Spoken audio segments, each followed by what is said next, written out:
things that would cause them to grow would be? Anything that stimulates growth will stimulate growth not only in normal cells, but in cancer cells. T. Colin Campbell, who published the book The China Study that I brought with me today, deals a lot with the stimulants of growth, and he's done some very interesting research. Anyone interested in the prevention of cancer ought to consider buying this book and reading it. It is a wonderful book. It was called by the New York Times the Grand Prix of Epidemiological Studies. A very interesting book looking at that very question. What are the promoting factors of cancer growth? And one of the strongest promoters that Campbell identifies is a very simple protein that many of us consume. And that protein is called casein, or milk protein. You say, wait a minute, milk? I thought milk was good for everybody. Well, not according to Campbell's research, and not according to the research from Harvard. They did a review of prostate cancer. It was published in 2001, and they found that in men with the highest intakes of milk compared to those with the lowest intakes of milk, which contains the protein casein, there was a 4-fold increase in the risk of prostate cancer. Now, that's a huge increase.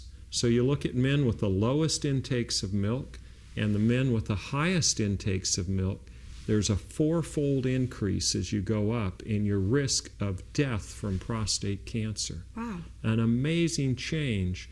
And Campbell actually spent years and years researching why that was so.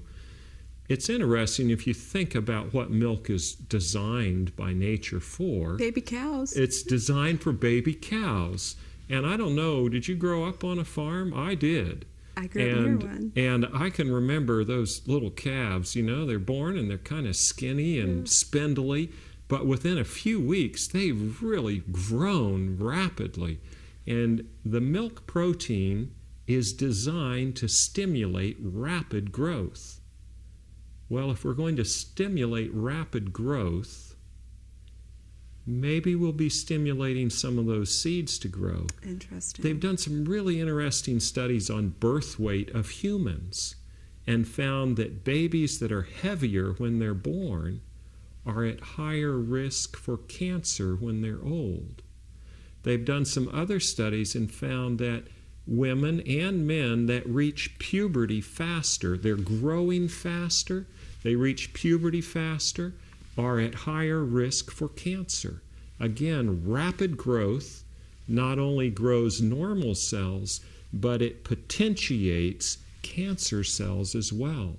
So we want to avoid consuming foods that potentiate rapid growth. It's good to have big, healthy babies, perhaps, but that can go too far. You don't want to be the fattest or the biggest necessarily if you're trying to reverse cancer or lower the cancer risk. You'd rather have slower growth. You'd rather have your children reach puberty later. As Campbell shows in this book, in rural China, the average age of onset of puberty for girls is 16 to 18. Wow.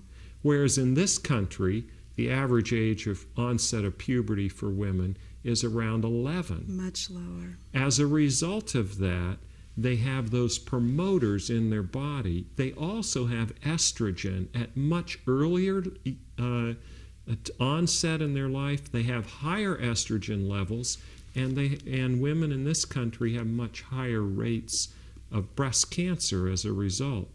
He points out that women with the BRCA gene, not all of them get breast cancer. In fact, it's only about 50% or less. Why don't those people that have the BRCA gene and don't get cancer, why don't they get cancer? We think it's because they have less exposure to the promoters of cancer, lower estrogen levels, lower fat levels. Fat, why? If you eat fat, you tend to be heavier, and heavier people tend to make more hormones, particularly estrogen, and then your breast cancer risk goes up. Your uterine cancer risk goes up. Your ovarian cancer risk goes up. So here we have casein that was designed to promote rapid growth in cows. When consumed by humans, raises the risk of cancer. You have estrogen, which causes women's breasts to grow in the first place.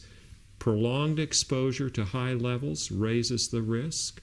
Various different growth factors raise your cancer risk, and with diet we can modify those. Interesting. So milk, specifically the casein, but potentially overnutrition as a whole? Overnutrition as a whole increases your risk for cancer. You don't want to be undernourished, but we're not talking about overnourishment in the sense of micronutrients, but overnourishment in the sense of caloric intake. Excess calorie intake increases your risk of cancer.